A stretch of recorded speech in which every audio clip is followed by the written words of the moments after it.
Hi, Harry. Hi, Tim.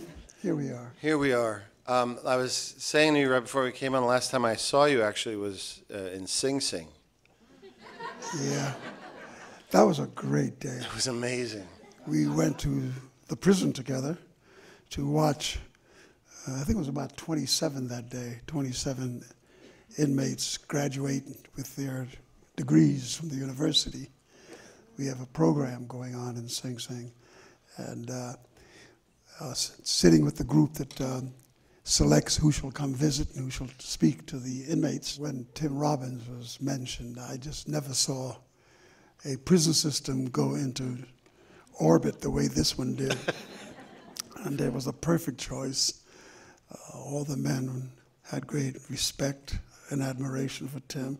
And then when he spoke to them the way he did, they just all kind of felt like there is still a humanity that exists in the world at large, and Tim was the living exponent of that.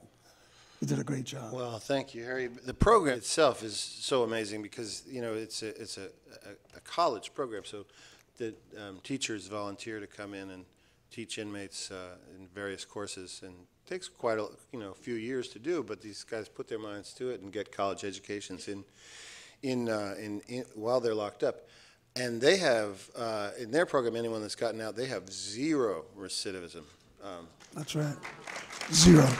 Harry is absolutely, well, so revered by all the men inside and also by the prison staff itself, much more so than I, because I'm in a movie where a prisoner escapes and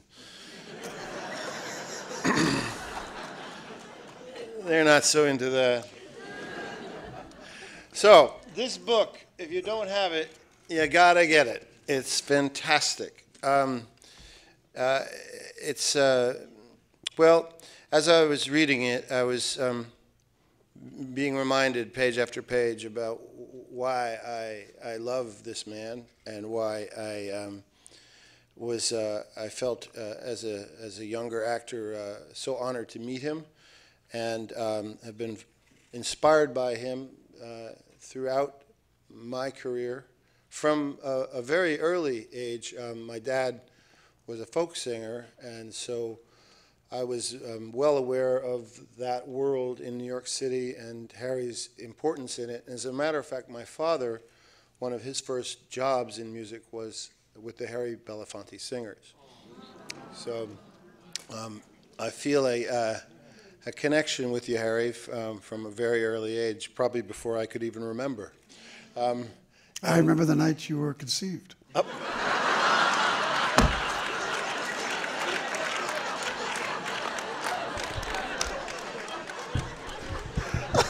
Gina,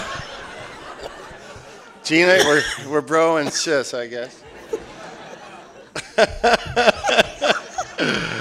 Oh, well, you didn't mention that in the book, but glad to know it, Dad. I don't know where that came from. I didn't know you were in West Covina, California at the time. Anyway, page after page, it reminds me not only of why I love him, but also of, this is, I would say, probably the best primer you could have if you're a young artist coming up as to how to live your life. So let's start when you got out of the Army after World War II. They had this thing called the GI Bill, didn't they?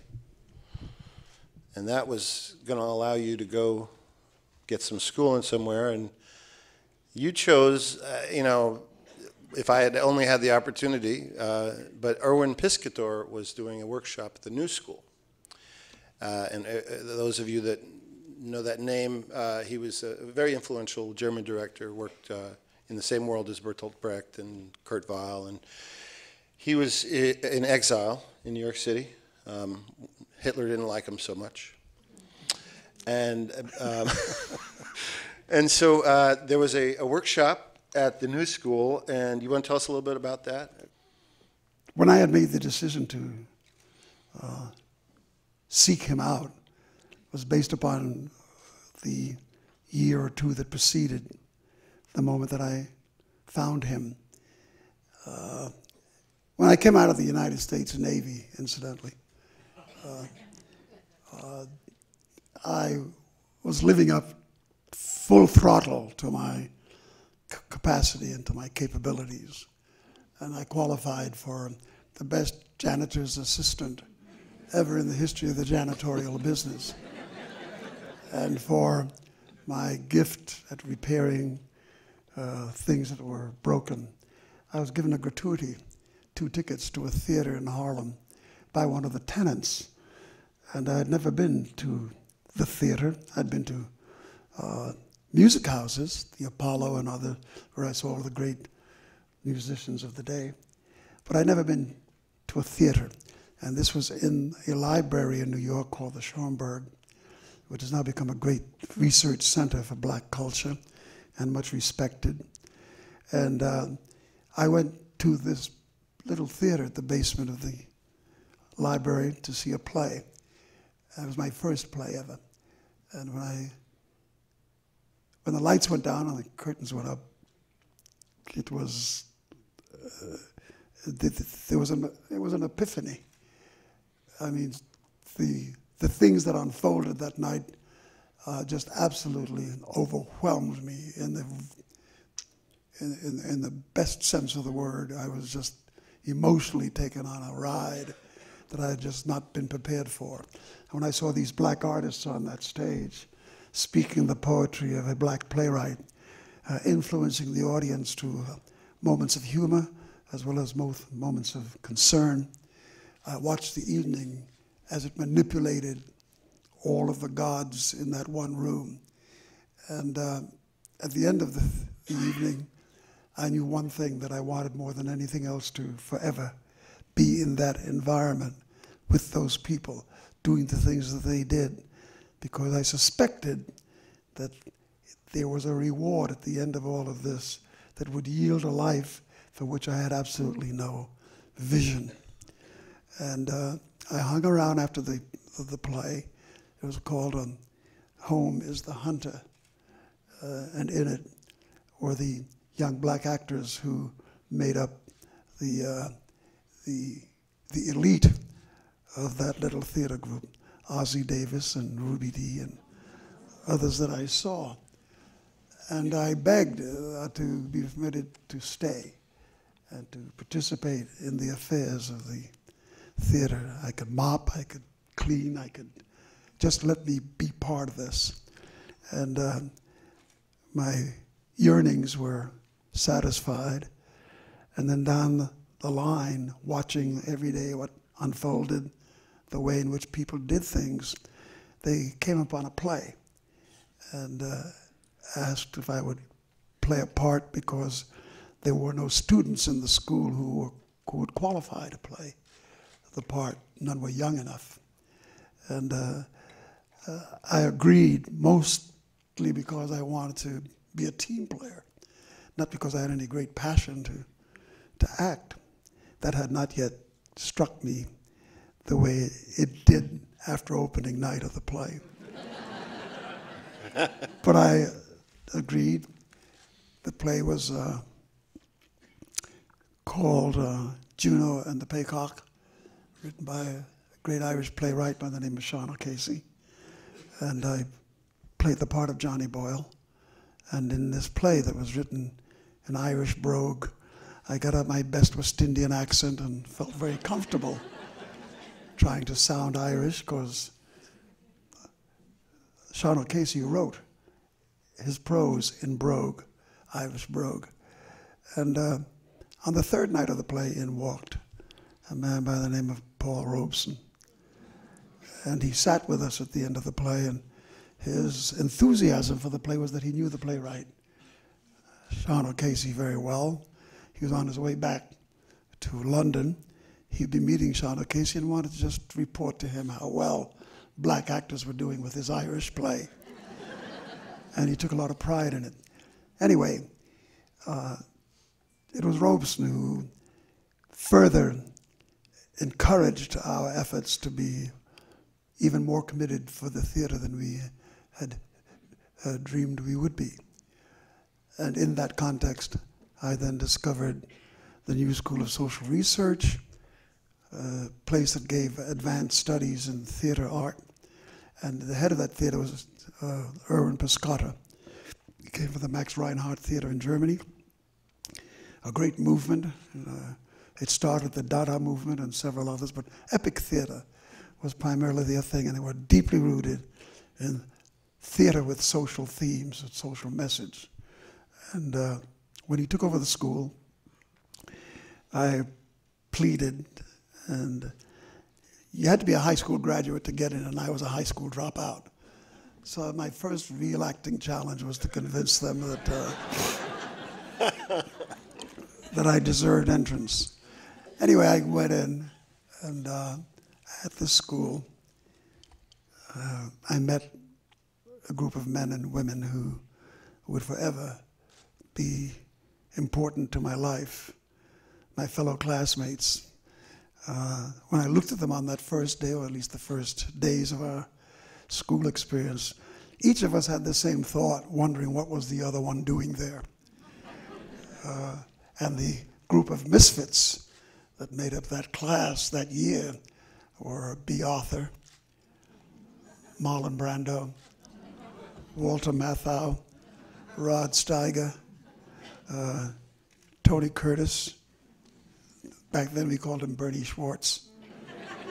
And we were off to the races on this journey in delving into theater as an instrument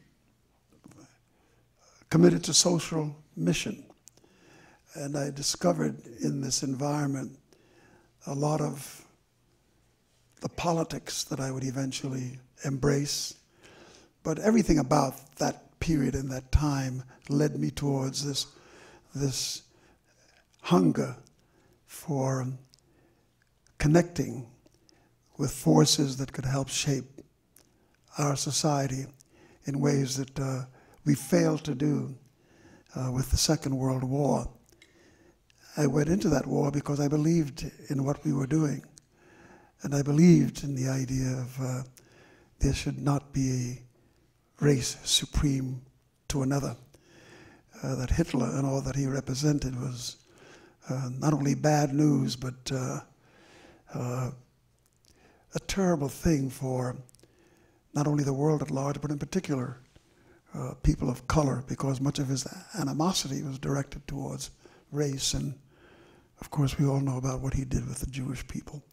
I had to come to grips with not only the politics of our time, but to be in an environment that was preoccupied with how to mold hearts and minds around the kinds of social experiences we were all having. The plays that we did attracted a great array of great writers globally. We had Robert Penn Warren, who was very much connected with our school and gave us his book of Mice and Men. I'm sorry. All the Kings. All the King's Men. Of Mice and Men was with Steinbeck.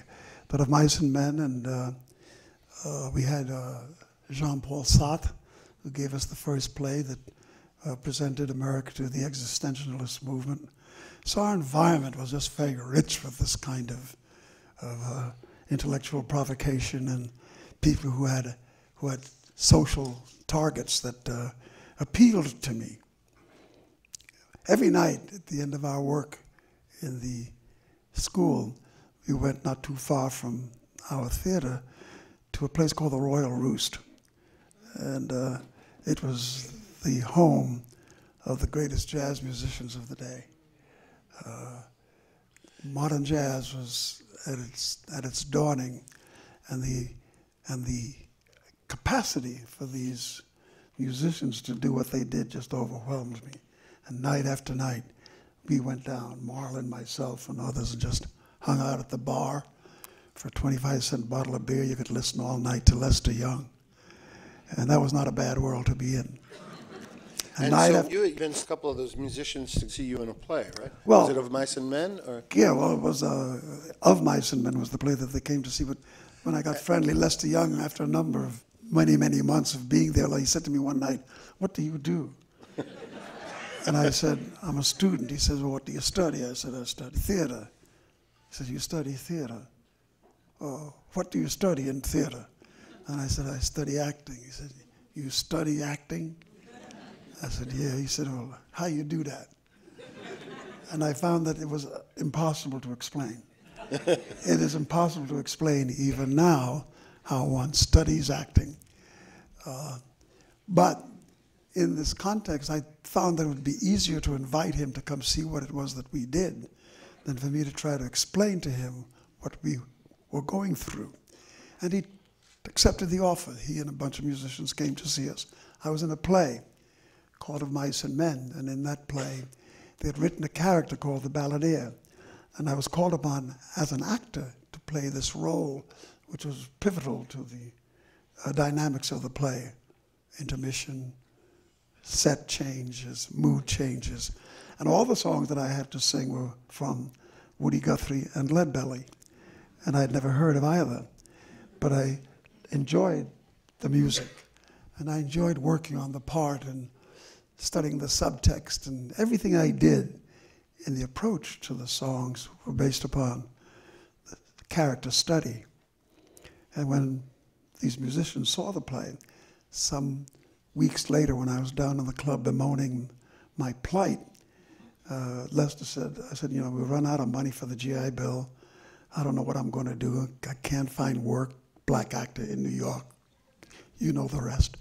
And he said, well, why don't you ask the manager of the club for a job? I said, doing what? He said, singing. And I said, well, I'm not a singer. He said, yes, you are.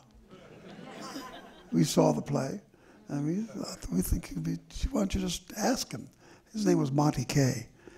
And I spoke to Monty, and Monty said, yeah, well, you know, we'll open up something for you. And I said, he said, we'll make you the intermission singer. And I was kind of puzzled by what an intermission singer does. Well, very simply, you sing while they're seating people. That should have been instantly understood. But I kind of hedged it and didn't know quite what was being asked of me. Anyway, when we got into it seriously, I told him that I was not a singer, that I had no repertoire. And he said, well, we can get you a repertoire. And I said, okay. He said, we want to give you a piano player. And I said, okay. He said, we'll pay the piano player. I said, now I feel better. And the pianist that they chose for me to learn my short repertoire with, his name was Al Haig. And Al Haig was one of the great masters of the time, of the period. He and Bud Powell and all the great Thelonious Monk, just all those pianists were just like unbelievable. And I studied with, I learned my repertoire with Al, and we picked 5 songs.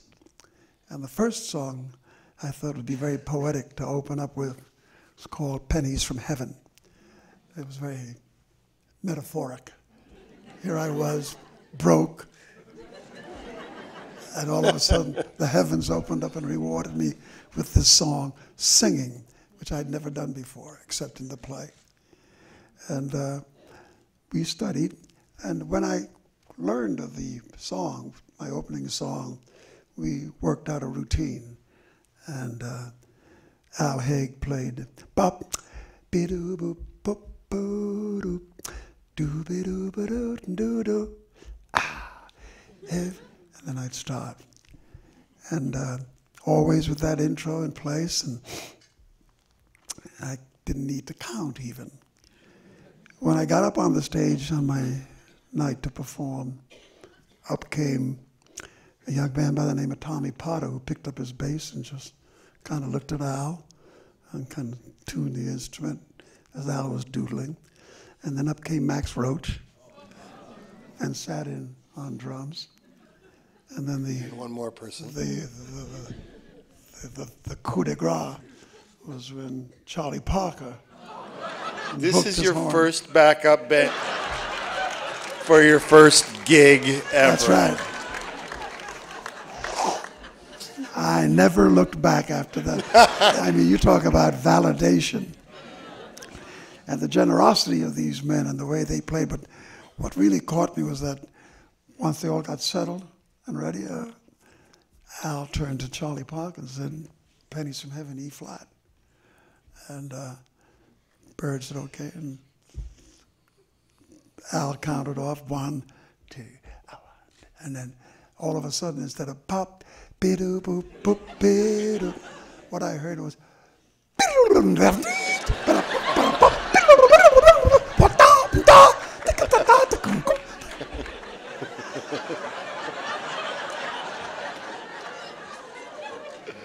Where's your end? I couldn't find one. I couldn't find it. I just kept, oh my God. And finally, Al Haig came around to pom, ba-dum, boom, boom. And I was launched. And that's how I became a singer, folks.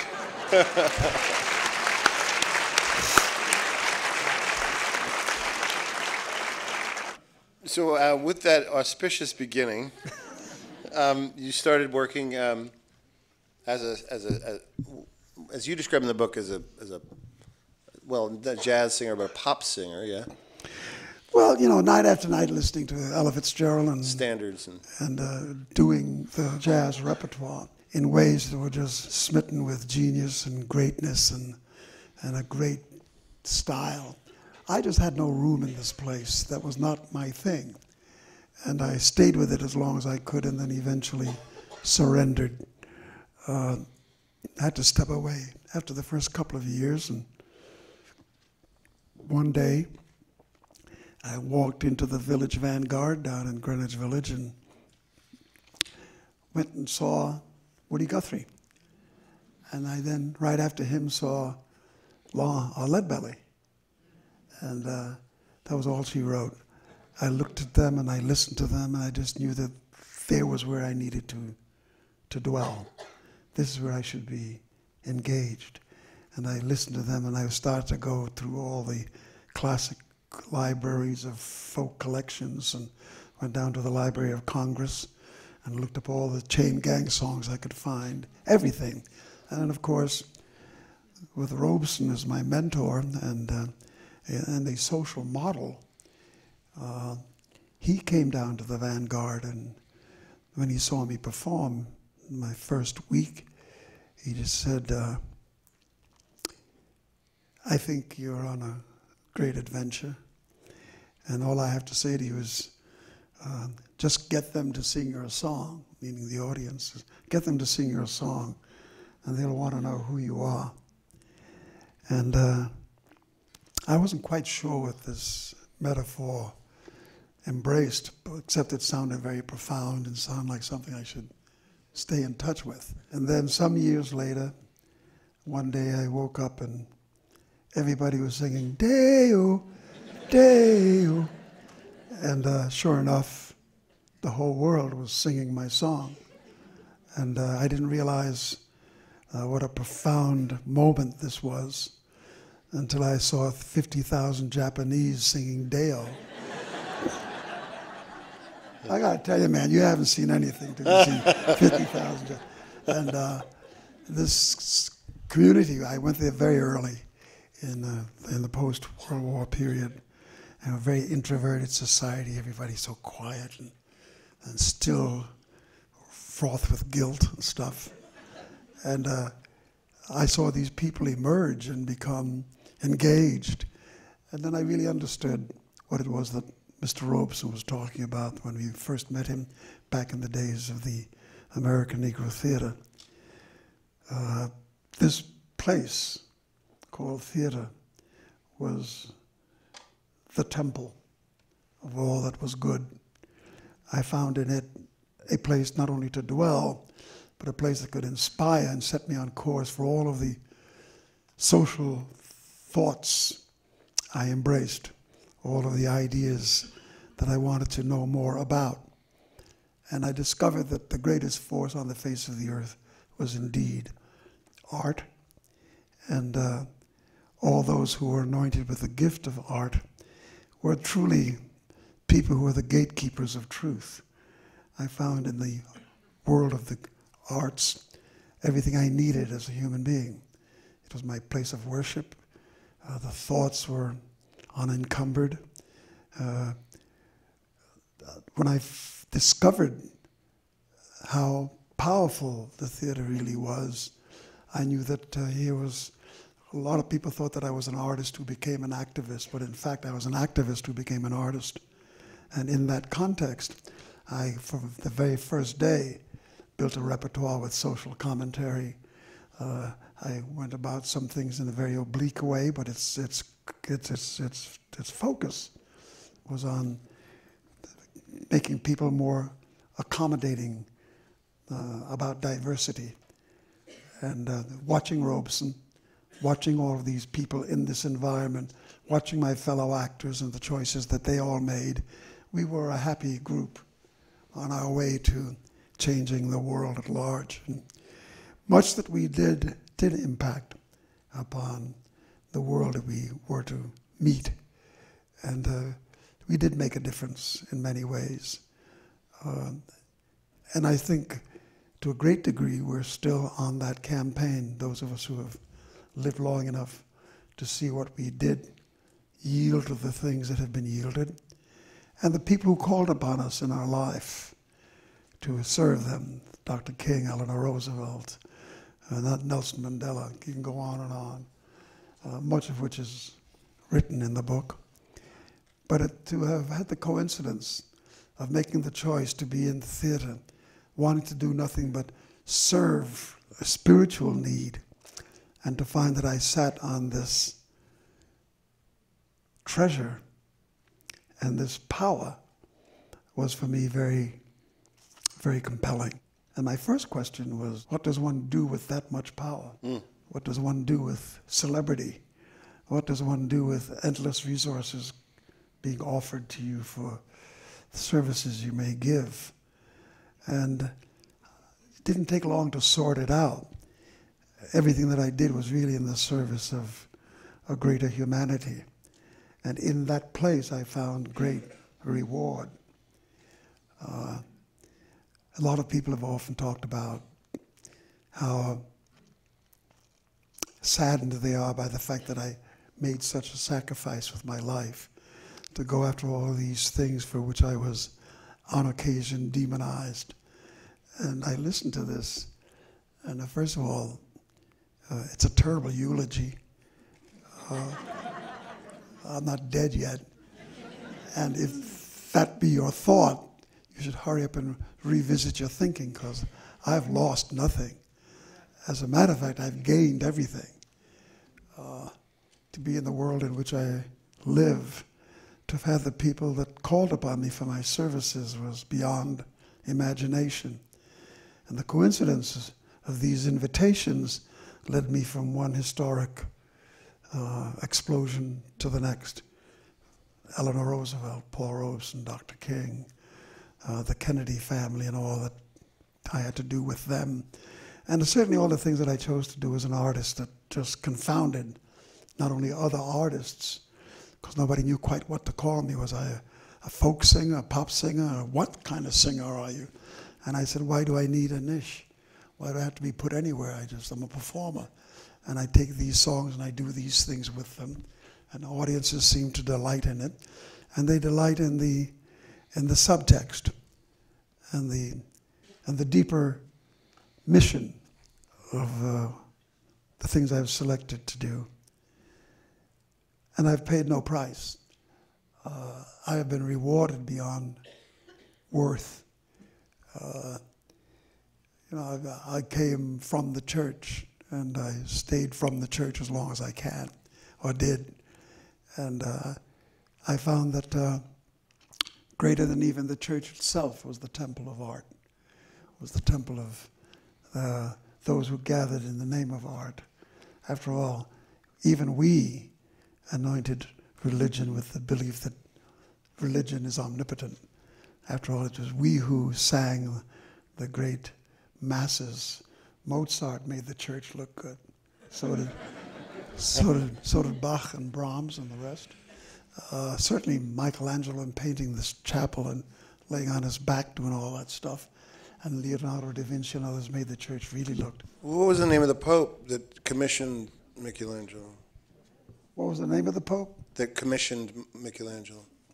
So we don't know. I don't know, So but he that's had my good point. taste. My point is we remember and revere the art that is left in the world.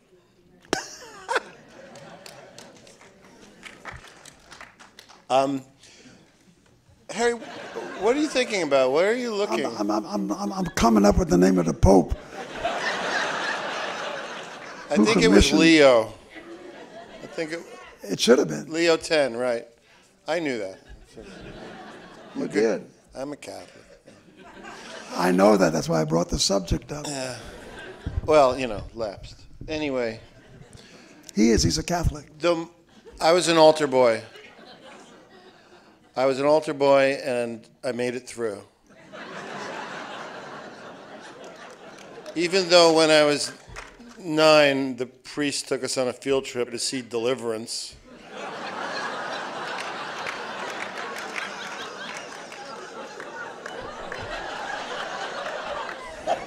I'm serious. I just figured he must have thought the movie was about a religious subject. Deliverance of some kind. Did you ever see Deliverance? Yeah, Squeal Like a Pig. Okay, so anyway, moving on. Go home to Netflix and get it tonight.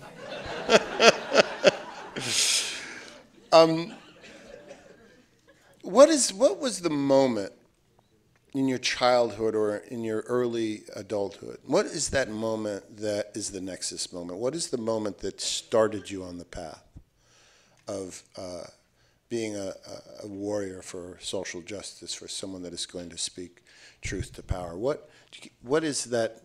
Is there one defining moment? Is there something that you can remember as the push that started it all? Yes, birth. Birth with the color of your skin being what it was, or? Well, that too. I point out in the book that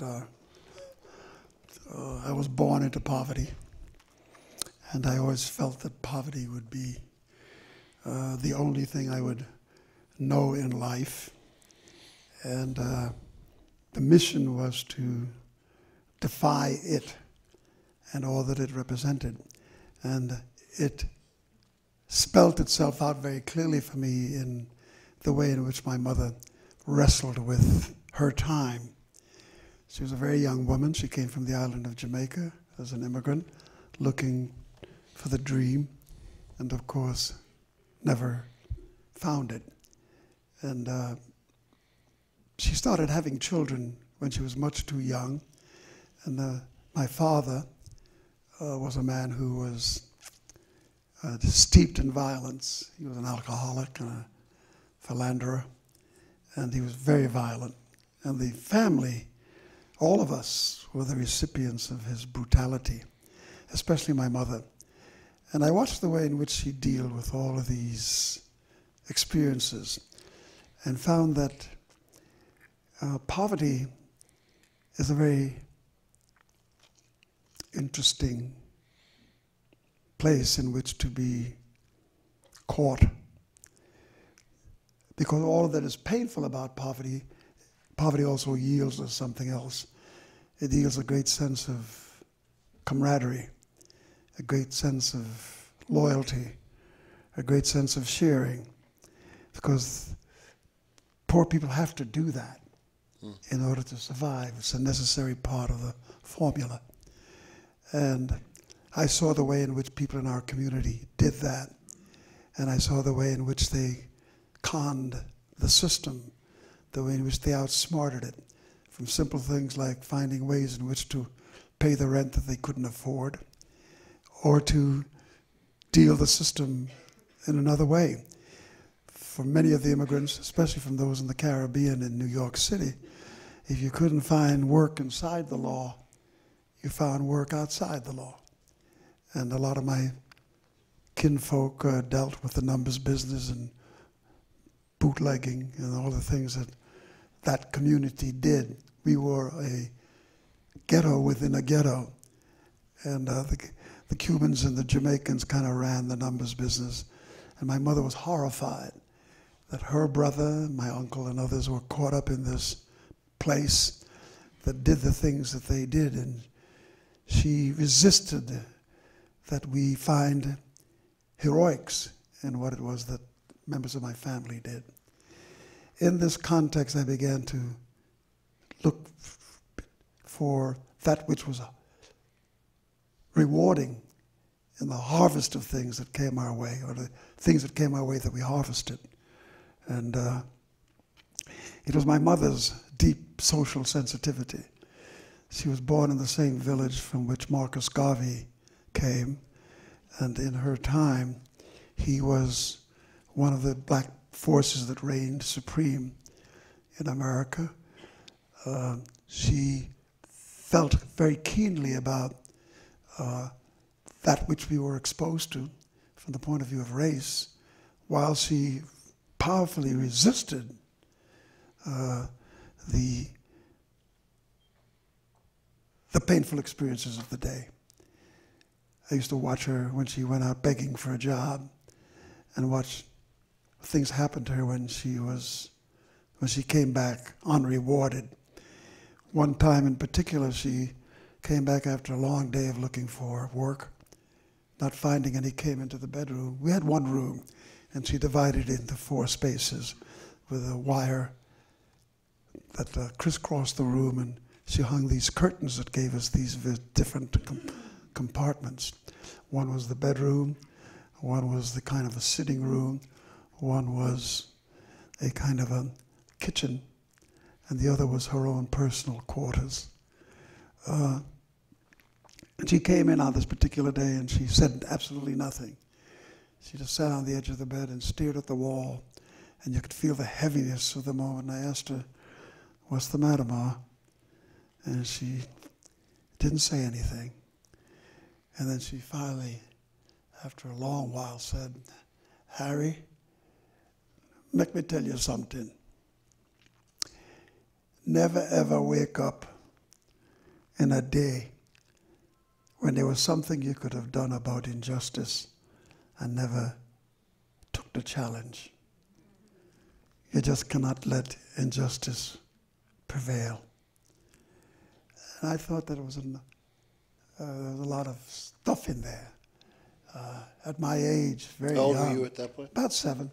And I'm listening to this statement, and I'm trying to make it all fit. Well, it didn't take too long. And then I understood what she meant about injustice. Because everywhere after that, I looked, I saw nothing but the instruments of injustice full-blown at work. And here you were touring as a renowned entertainer, but couldn't stay in the hotel that you were playing in. Well, that was just that was not the worst part of it. It was not only not being able to stay in the hotel in which I was playing, but I couldn't fraternize, I couldn't eat, I couldn't go through any door but the back door.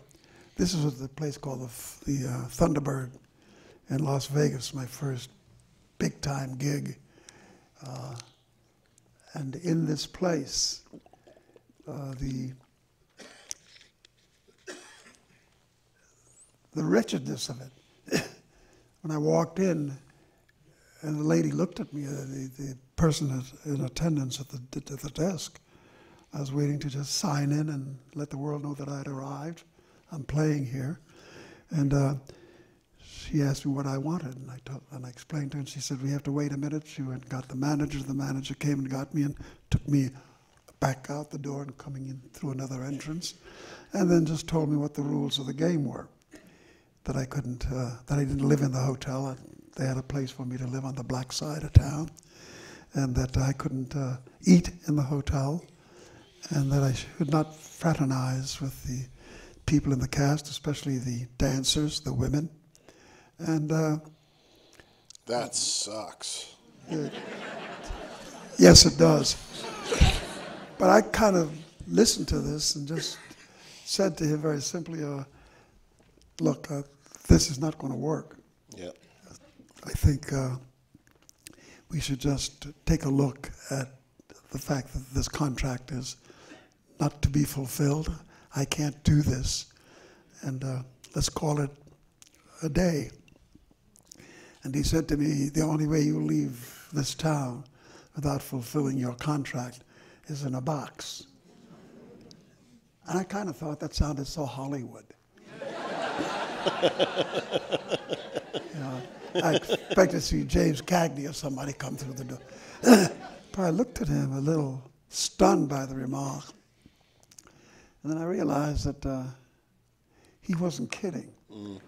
I don't know that I'd literally have been put in a box, but I would have certainly paid a terrible price for the breaking of that contract. So a little later that day, I called my uncle in New York, who had a way with that world. And he had a friend in Cleveland named Shonda Burns, who was the main mafia man out of Ohio. And Shonda told my uncle, Lenny, he says, I'll handle it. Just tell your nephew to hang on. So that afternoon I got a call. That night where I was staying in this black place in town, a big black limousine pulled up eventually, and I kind of thought it was a little early for my demise, but what the hell. Something will happen. And I was picked up in this car and taken back to the Strip, and I had a nice room in another hotel. I eventually moved into the Thunderbird, but it took a lot of negotiation. And I found that even with the places in which I was moving, the insidiousness of race is in a constant pursuit of those of us who are demonized by the way in which racism is practiced. And most people think of racism in the extreme, the Ku Klux Klan and hanging from a tree. And that's only the most obvious and the most violent side of it. There are other parts to issues of race that gnaw away at you every day of your life, every hour, every moment.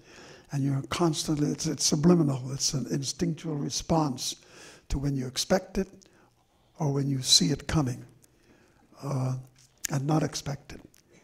And with this subtext, with this conditioning, you become very aware of the fact. For instance, I'm looking at today, and I'm looking at all that's going on about Barack Obama. And I think that with all of the cruelties and all of the complexities of politics and social sharing, the real problem is that Barack Obama is of color. And I think that that will never be squared by whether it's the Tea Party or whatever they want to call themselves. There is a group that resides in this country that will, I think, eternally be racists. And what you can do is to try to meet them at the square and try to enlighten them and show them other possibilities. I think we are constantly doing that if you're a member of race. I think Dr. King did it. I think all of the noble men and women that I've known who are resistant to the problems of race and the issues of race were people who set great examples about what we should be aspiring to as a nation and as a people. Nobody played that game more beautifully than Eleanor Roosevelt, who was one of my first mentee. She took me in her fold, and she needed my services, and I gave them to her, but the way in which she served me was far more rewarding than anything I did for her. And then I began to meet these people through her, African leaders, people from Asia and other places. She was in the United Nations, and I began to see the family globally, and I saw race in ways through her prism that were very different from the way I was experiencing it. And with her and with people like Robeson and Dr. Du Bois and others, I was constantly being fed options of what you can do about race. And I find that wherever we have applied these options, we have more often than not been victorious in the goals we set for ourselves and what we've done than the goals we've set for ourselves and haven't quite won all the prizes there are to win. But there's an eternal preoccupation with race, and it isn't an obsession. The society is obsessed with race. And in that obsession, the society has those of us who are sometimes the recipients of acts that are designed because of racial views, I think makes us constantly aware. And a lot of people get very frustrated with hearing about race. A lot of black people don't want to hear about it. And a lot of black people, as a matter of fact, the minute they're able to escape from the conditions that are yielded by poverty, they themselves forget about where they have come from and what they went through. And they themselves become the perpetuators of a system that they were once the victims of, but now that they are on the other side of the payday, their views are very different. Hence, you get people like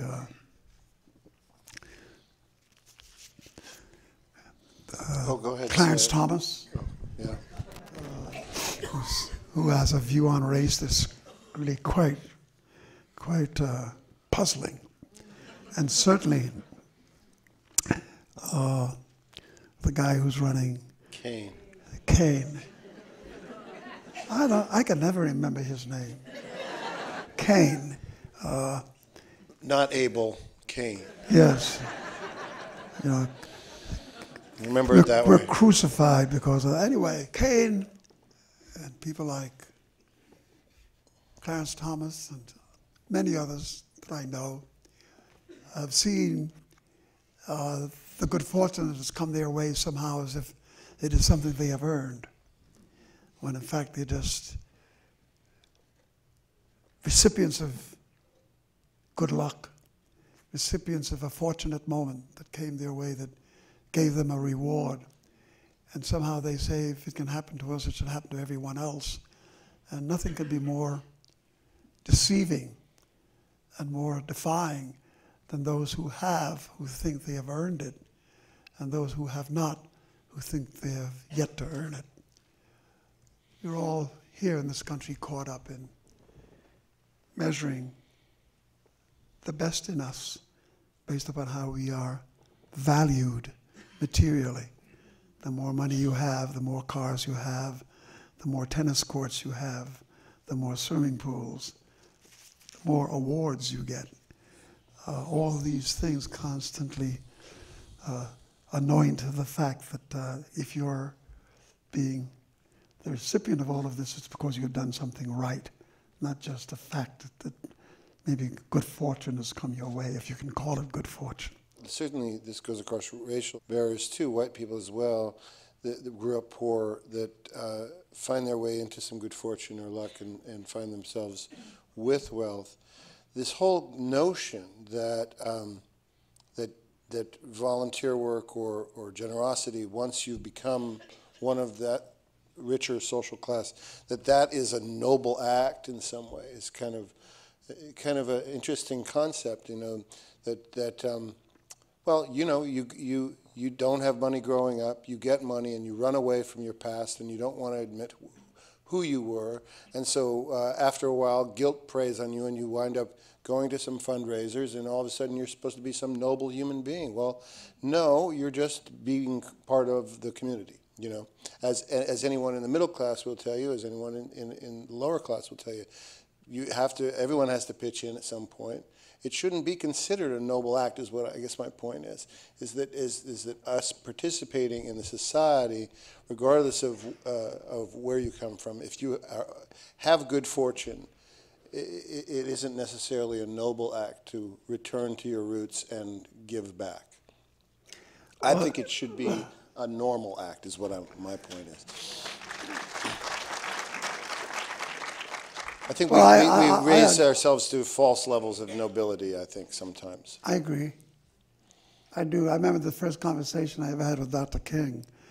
I had to get very early into the fact that he was a man deeply caught in faith, in his belief in religion, and I didn't have that belief. I came through a process of being anointed with the fact that I should believe in the church, but the church did all it could to instruct me that it wasn't quite the place that one was led to believe it was, that there was a lot of cruelty and chicanery and power plays and things that were just very anti-spiritual and anti-human.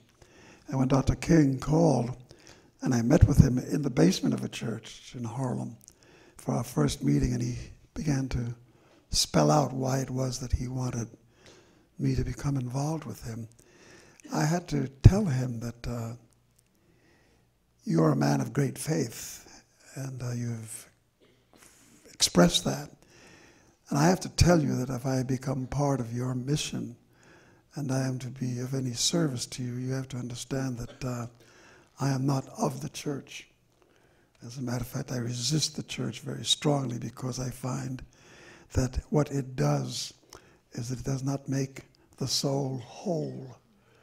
It makes us all terribly distant one from the other because of what they demand of us is not human, is not even righteous. And if you want me to be part of your team, then you have to understand that I will not be in the amen corner. And he said, are you trying to tell me that you don't like church folk?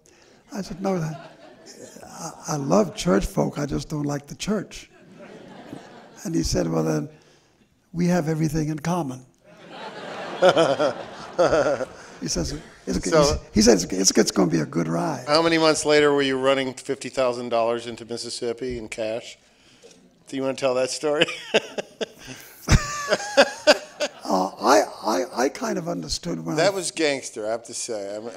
It's just, I mean, that was badass, Harry. Well, you know, you get it the way you can.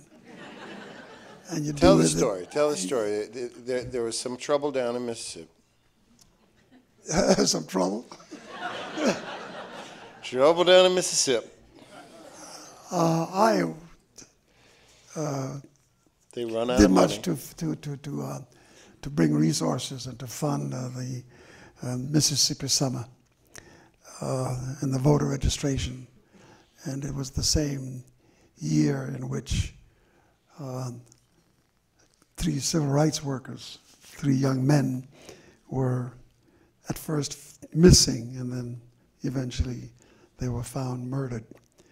And at the moment of their being whisked away, and nobody knew where they were, I got a call saying that a lot of the students who had been contracted to come down to Mississippi for the summer to register and to help people get registered to vote, and were giving them voter education, that these students had come down for a period of 2 weeks, some for 3 weeks, to help with the registration. Then they were going to go back and prepare for the fall season, the fall semester.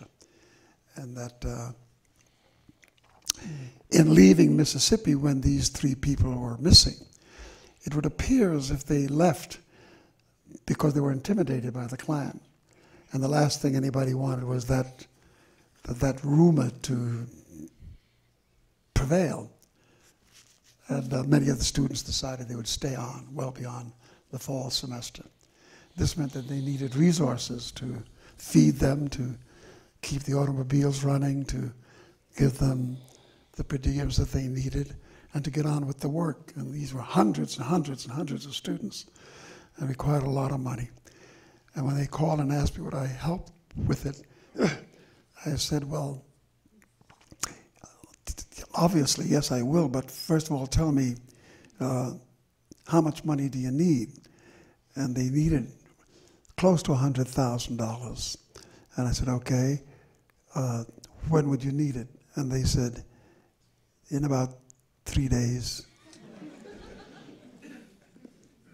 And I said, well, I got to tell you, I'm not too sure that that's possible. That's a lot of money and very short notice, but I'll get as much as I can. I accept the responsibility. I don't know if I can get it all in 3 days, but I'll get as much as I can and get it down to you, and then I'll work at getting the rest. And it was accepted. So I called a couple of places, and in 3 days, I went to first to Chicago, then to Montreal, and then back to New York, and I had 70,000 of it. And then the job was to deliver it. And we understood that there was no way to send $70,000 by Western Union, because any black kid coming to the Western Union office, I'm here to pick up a $70,000 check, would no longer be heard from. And he would probably become the fourth victim. And then we found out there was not any other institutions that we could get this money to. A lot of it was in check form and money orders and whatnot. So anyway, I converted all this money into cash and put all this money into a satchel and decided I would go down to Mississippi and personally deliver the money. Upon reflection,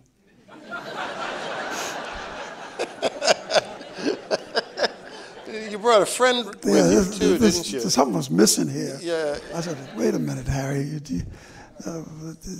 You know, what makes you think they're going to be hesitant? Do you think they all love the banana boat? What is your, what's missing here for you? And I just said, well, to myself, I said, well, maybe they'd have great difficulty if it was more than just me.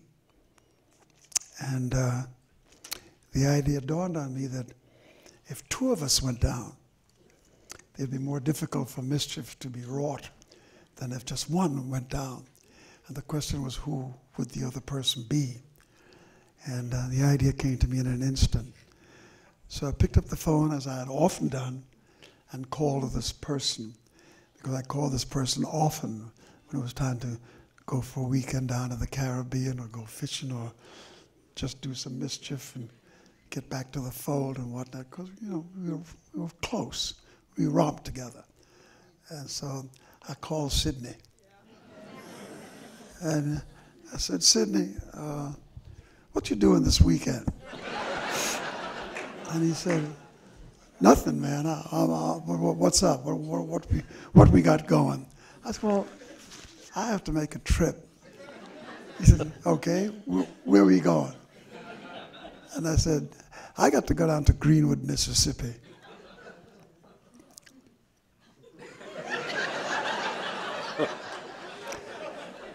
And he said, where? I said, Greenwood, Mississippi. He said, uh-huh. And what you going to be doing in Greenwood, Mississippi? And I ran the story by him. And I told him that I thought it would be easier on everything if two of us went instead of one. And he said, uh-huh. He said, well, let me tell you something, Belafonte. I'm going to go with you, but if we come back, when this is all over, I want you to understand one thing. You are to never, ever call me again.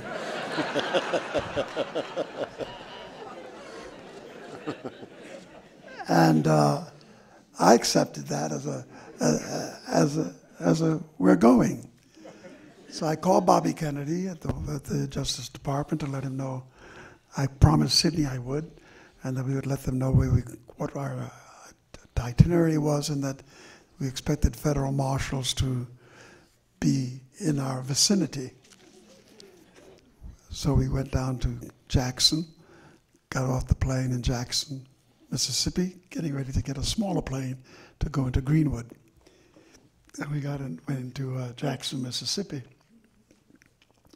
We saw one black man in the whole airport.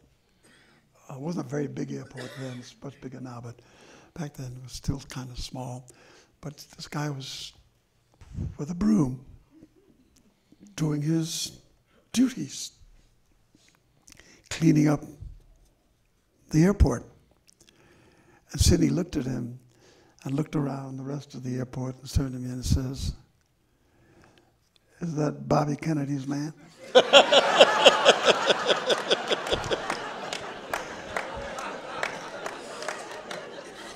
I said, "Well, wait a minute, Sidney. You know, they're not going to come out and declare themselves. And you've been to enough movies, man, you make them." I said, "You know, these guys are always in costume and they're hiding and you have no idea who that gentleman is." He says, "Well, he certainly isn't the FBI." And it was the first betrayal to what the promise was that I made to him, that we would be protected.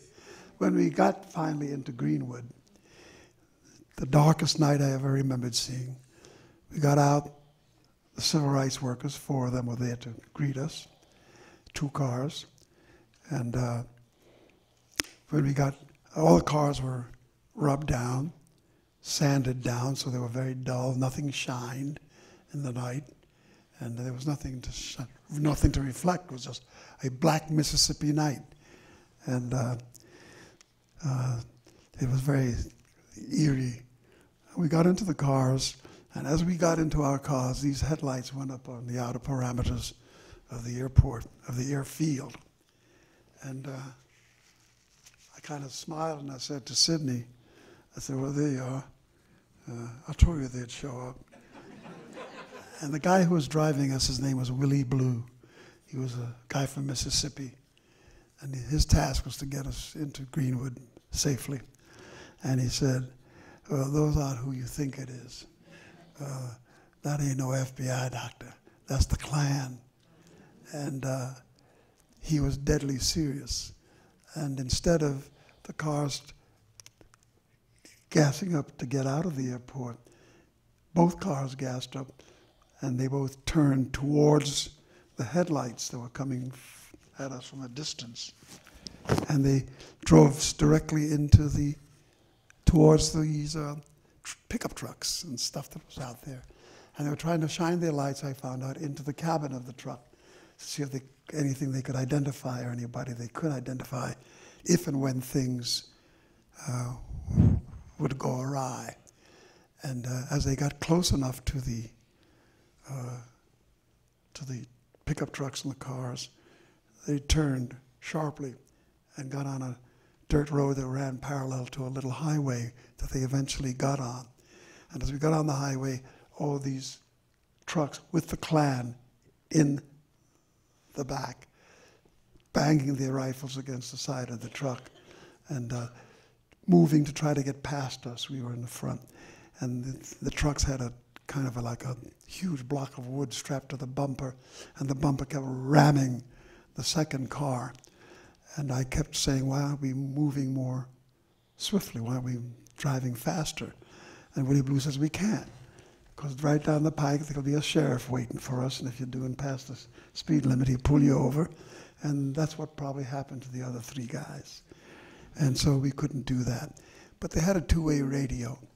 And on this 2-way radio, they called into Greenwood to let them know what was happening with us.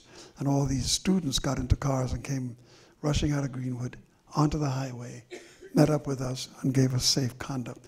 And as we turned off this road into Greenwood, then all these trucks just stood off in a distance, and they banged the butt of their rifles and shot in the air while screaming in the night.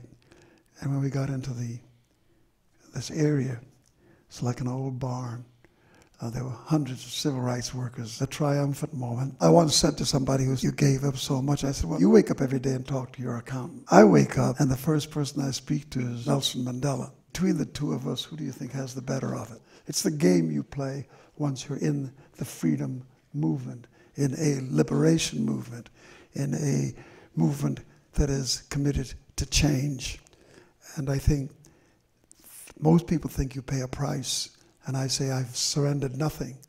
I have not paid a price. As a matter of fact, my life has been more endowed and more enhanced than it has been anything else I can think of by what I have done. And maybe I should be thankful that the room isn't that crowded, because I'm having a good time. And too many of you at the party might ruin the party. I don't really know. But I just have a completely different value system than those systems which are pursued by so many of our colleagues globally.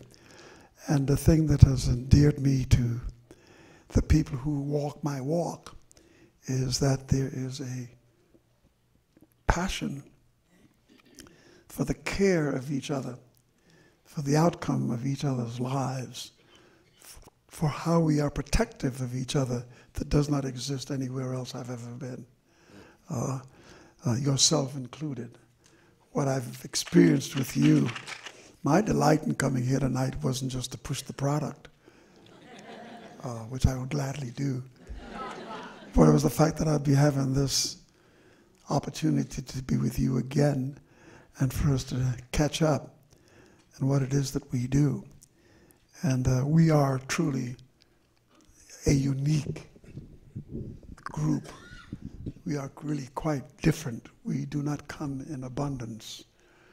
We come in the face of an awful lot of people who are threatened by what it is that we do, when they should really be anointed by what we do, when they should really feel rewarded by what we do and see in it some example for themselves.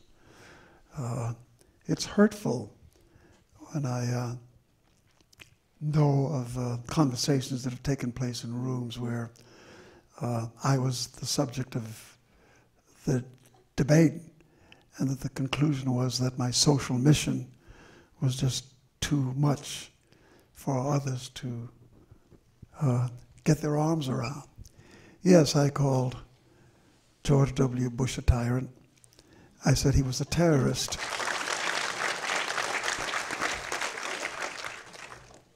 I didn't do that in a statement that came from a place to do him harm. There were people in struggle, and George W. Bush had turned his back on them. People down in Katrina. And I was very upset that the president of this country could take a look at the people who were suffering the misery of that great tragedy, and that he should have so completely turned his back, not just him, but all those who serve him, on the degradation and the pain that was being experienced by these other citizens, while at the same time having misled the nation into this war that we paid a terrible, terrible price for. Yes, I was concerned about 9/11. I thought we should find who did it and bring them to justice. To lie to the nation and lead us to war. Hundreds of thousands have died. I mean, the villainy of it is astounding. That villainy led to one of the most extraordinary moments in human history. The protest that happened in February before the war even began across the world, simultaneously on the same day in over 500 cities and millions of people came out to protest the war that had not yet begun. That was unprecedented in human history. And the fact that that happened on that day was due to the new media, the organizing happening over the internet, gave me great hope. That communication is possible in the midst of a society that had pretty much compromised its news delivery systems to the point where we weren't receiving the truth. And they had cooked up this war, but here we had this new force. And this new force led to organizing throughout the world, and many predate the Arab Spring to that day in February 2003, where networking started happening over the internet, activism started happening over the internet worldwide, organizations started happening over the internet. And indeed, that led to our Occupy Wall Street movement that just recently happened. I was curious what you thought of that movement, and had you gone down to Zuccotti Park at all when you were in New York? Yes, I not only went down there on occasions with Pam and others. I work for a union, 1199, and we work at supplying and giving resources to the occupiers. We are sometimes very much involved ourselves, but tents, food, money, medical attention, anything that they need, we supply. And we supply it in abundance. And they know of our presence. I have been somewhat reluctant to step into the middle of the fray because I think the swift use of that base can destroy the rhythm of events, because the cameras will come to you, the cameras will take what you say and charge the rest with somehow being behind your beliefs and your concept. And I don't need that. I think where the young people are headed right now is a head of steam that they have to have. They have to take the bit in their teeth and go after this thing in the ways in which they're doing, because it is precisely the same themes from which I emerged. But I got to tell you that I never thought at the age of 84 that I'd be looking still again in my time for yet another peak to be emerging from this valley of stillness we've seen for the last few years.